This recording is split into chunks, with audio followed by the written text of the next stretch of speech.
Hola, mi nombre es Palme Morales y el día de hoy voy a hablar sobre el libro que me fue asignado para leer y analizar,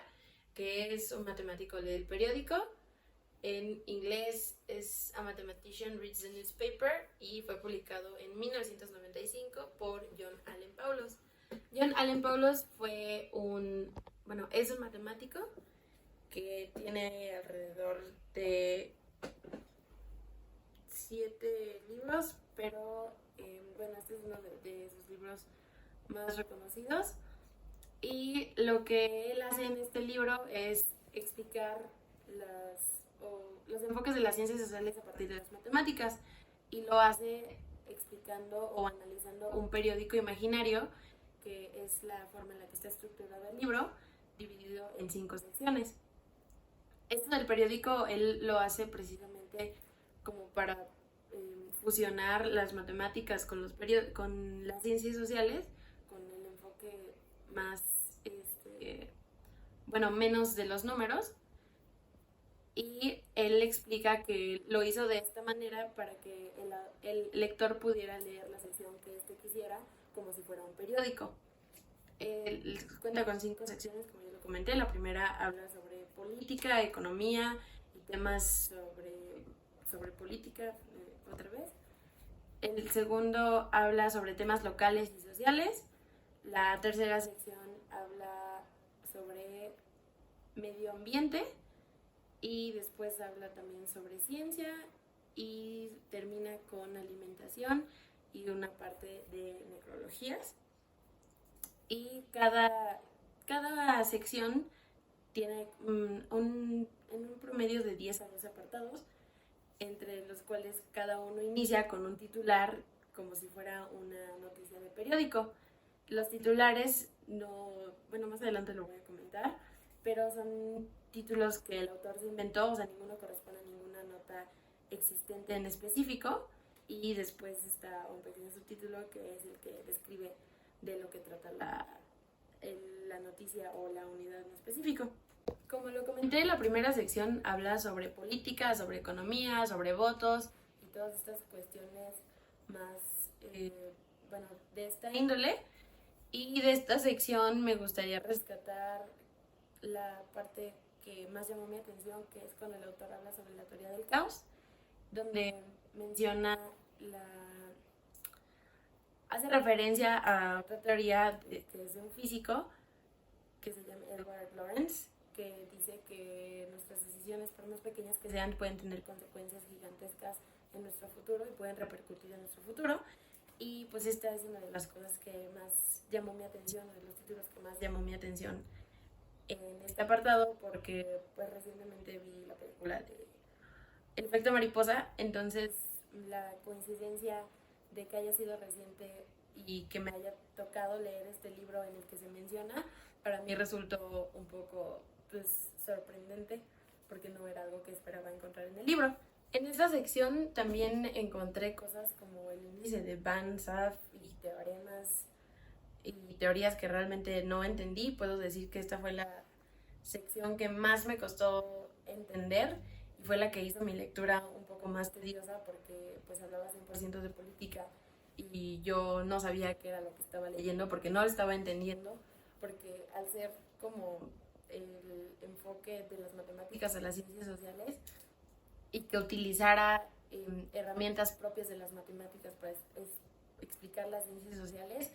me voló un poco la cabeza y fue un poco complicado para mí entenderlo. La segunda sección habla sobre temas sociales y locales. Aquí empieza hablando sobre el racismo, sobre las diferencias de los votos, cómo unas etnias pueden hacer que la gente piense cosas distintas de las personas, y también cómo estas cualidades diferentes no deberían de hacer un cambio en lo que la gente piensa de nosotros, y también que no necesariamente el que existen diferencias significa que hay racismo. Toca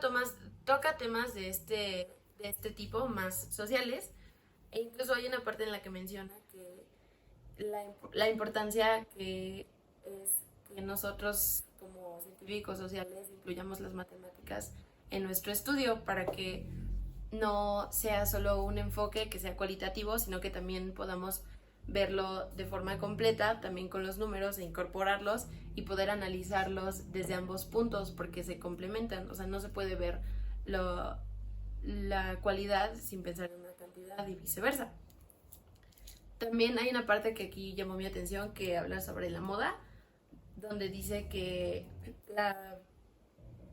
lo que mantiene a la gente o lo que llama la atención de la gente es el sentimiento de moda, el sentimiento de novedad, que siempre hay innovación, que siempre hay algo nuevo y que a nosotros las personas nos llama la atención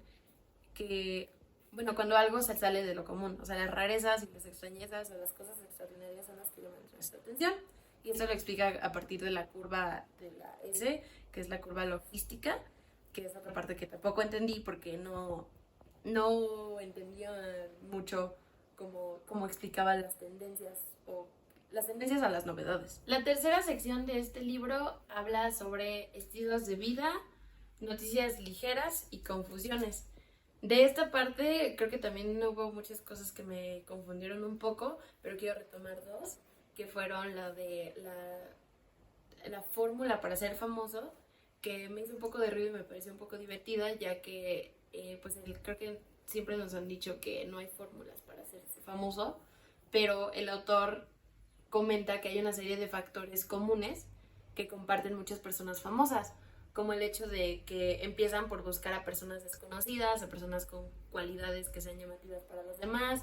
personas con talentos que las hagan diferentes de los demás. Entonces, de cierta forma dice que sí hay una fórmula para hacer famoso a alguien. Entonces esto me pareció muy interesante, me llamó mucho mi atención. Y también la segunda cosa que quiero retomar es sobre la confusión, que se habla sobre la paradoja del mentiroso, que me costó también un poco de trabajo entenderla y me sigue haciendo ruido porque me hace sentido, pero también como que releerla y que haga sentido en mi cabeza muchas veces me confunde. Dice que todo lo que dice el mentiroso es falso. Entonces, si la afirmación es verdadera, si la afirmación que está diciendo el mentiroso es verdadera, entonces es falsa. Y si la afirmación es falsa, entonces es verdadera. Porque todo lo que dice el mentiroso es falso. Entonces, si lo pienso muchas veces, hace sentido en mi cabeza, porque si todo lo que dice el mentiroso es falso, entonces si es verdadero es falso, y si es falso es verdadero. Pero me resulta un poco confuso jugar un poquito aquí con la lógica y con esta paradoja de que pues nada de lo que dices es verdadero y nada de lo que dices es falso. Sobre la cuarta sección, el autor explica que trata sobre las ciencias, sobre el medio ambiente y sobre las pseudociencias. Y en esta parte explica como la forma en la que se tienen que analizar las noticias. Y hay una parte muy importante que también llama mi atención, que es donde dice que la mayoría de los artículos científicos no... Bueno, la mayoría de los artículos científicos son sobre ciencias de la salud o del medio ambiente y solo muy pocas hablan sobre sociología o sobre temas más pues sociales. Y también explica que aunque el porcentaje de artículos sobre la ciencia sea mayor, en realidad hay muy pocos críticos sobre la ciencia. Entonces para mí esto resultó como que un poco confuso y un poco curioso el hecho de que aunque sea la mayoría de los artículos sobre este tema, realmente hay muy pocos críticos para esto o personas que puedan analizarlo de forma adecuada o apropiada. En esta cuarta sección también hay una parte que me parece muy interesante donde menciona que a las personas nos suelen parecer más atractivos los números redondos como los múltiplos de 10. Y esto me hizo mucho sentido porque creo, por ejemplo, cuando subo el volumen de algunas cosas, y lo he confirmado y comprobado con muchas otras personas, que no me gusta dejarlo en números impares o no me gusta dejarlo en números que no sean agradables para mí a la vista, y procuro hacerlo en múltiplos de 5 o múltiplos de 10. Entonces cuando leí esta parte fue como de ahora todo tiene sentido, porque resulta que visualmente nos parecen más atractivos estos números y por eso tenemos a escogerlos.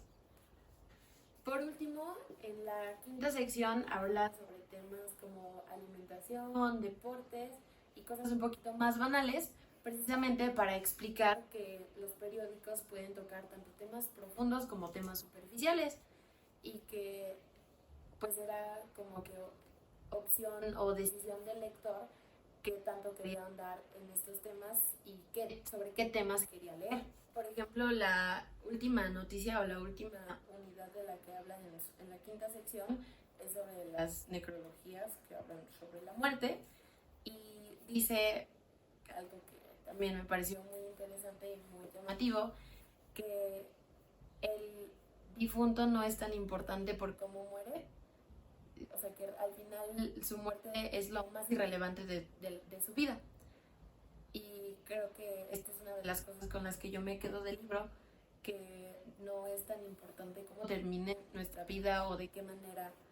morimos, sino que es más importante y deberíamos de otorgarle más relevancia y más valor a las cosas que hacemos durante nuestra vida y no a la forma en la que morimos, porque es lo que hacemos en vida lo que cuenta, no lo que hacemos o lo que hacen por nosotros cuando ya no estamos. Bueno, en general este libro me resultó un poco complicado de leer. Mi camino por este libro fue realmente tortuoso. En primer lugar porque yo quería entender, durante todo el tiempo que lo leí, yo quería entender por qué me había sido asignado este libro. O sea, el porqué de que analizara las ciencias sociales desde las matemáticas, porque para mí no tenía ningún sentido, porque creo que nunca he sido una persona que huya de los números o de las matemáticas. Creo que, como lo comenté al principio, estas se complementan y no se puede analizar una sin la otra. Entonces no me hacía mucho sentido y quería entender el por qué me había dado a leer esto y realmente no lo entendí. Terminando el libro me sigo preguntándome por qué me asignó este libro, pero también sí me identifiqué con muchas frases, con cosas de las que leí. Por ejemplo, precisamente hablando de esto de los números de las ciencias sociales, hay una parte en la que dice que tendemos a sentirnos más atraídos o nos tienden a interesar más las cuestiones humanas que las cuestiones numéricas, y con esto me identifiqué mucho porque yo voy de acuerdo y es algo que yo creo que sí, a mí me importan muchísimo más las cuestiones humanas, el conocer el por qué o qué sucede en la mente de las personas o qué es lo que los hace actuar así o qué pasa en su cabeza o qué pasa en sus emociones que los lleva a sentirse de una forma u otra. Y me interesa más esta parte que pues pensar en algún número o que tenemos 206 huesos o algunas cosas que son más numéricas, pero no significa que las separe porque, por ejemplo, lo comenté en el escrito, que obviamente también el escuchar que murieron 200 personas, pues sí, también llama mi atención, ¿no? Pero el enfoque, que creo que no lo separo, pero sigue pareciéndome más importante, es la cuestión humana y la cuestión pues sensible y subjetiva sobre las personas. Entonces esto también reafirmó como que mi duda de por qué me había asignado este libro, porque seguía sin entenderlo. También pues sí quiero rescatar lo de la teoría del caos sobre el efecto de mariposa que comenté hace rato, que me resultó una coincidencia muy bonita y muy agradable porque fue como de, okay, acabo de ver esta película que salió hace casi 20 años y resulta que aparece en mi libro que me asignaron cuando yo realmente no le estaba encontrando ningún sentido a mi libro. Y también otra parte que llamó mi atención y que también me causó mucho conflicto fue que no me gustaron para nada los títulos y los ejemplos que puso el autor para explicar las ciencias sociales. Primero porque no los entendí, segundo porque no me hacían ningún sentido con los títulos, y creo que él también comprobó su propio punto de que a veces los titulares no concuerdan con el contenido de las noticias, y él lo hizo en su libro porque muchas veces, o sea, principalmente en la primera sección que hablaba de política, hablaba cosas como de Clinton y su amor por los perros, o sea, un ejemplo, pero era de que el título no tenía nada que ver con lo que yo estaba leyendo en el contenido o en el texto. Entonces cuando yo leí el título era que pues yo estaba esperando que hiciera referencia y no la encontré. Entonces me confundía mucho y me hacía mucho ruido porque era como de ¿por qué le pone este título si no me va a hablar de eso? Y él lo explica también, o sea, que muchas veces se utilizan títulos o nombres para llamar la atención de las personas cuando el contenido no tiene nada que ver con el título. Entonces esta parte también me desesperó un poco que no coincidiera, pero él comprobó su punto de que no coinciden. También había una parte en la que decía que algunos títulos que se inventaban, precisamente que no coincidían, entonces daba un tip como de, en lugar de, o sea, como que omitir el título y primero leer la noticia y después una persona, la persona que ya leyó la noticia, le diera su propio nombre y después viera qué nombre le habían otorgado para ver si coincidían con la noticia o no. Entonces es un ejercicio que pues tal vez me queda en la cabeza que podría aplicar, pero en general no fue algo que disfruté. La lectura de este libro realmente no fue algo que disfruté y creo que no sé si realmente no alcancé a entender lo que el autor estaba intentando explicarme. Creo que podría darle otra oportunidad porque no, como le comenté, no lo disfruté, no me gustó, me confundió mucho. Sí hay cosas que puedo rescatar, sí hay algunas cosas que me gustaron y que llamaron mi atención, pero en general no fue una lectura que me gustó hacer. Pero creo que tal vez debería de darle otra oportunidad a John Allen Paulos para ver si puedo entender su enfoque y sus ganas de explicar un periódico por medio de las matemáticas.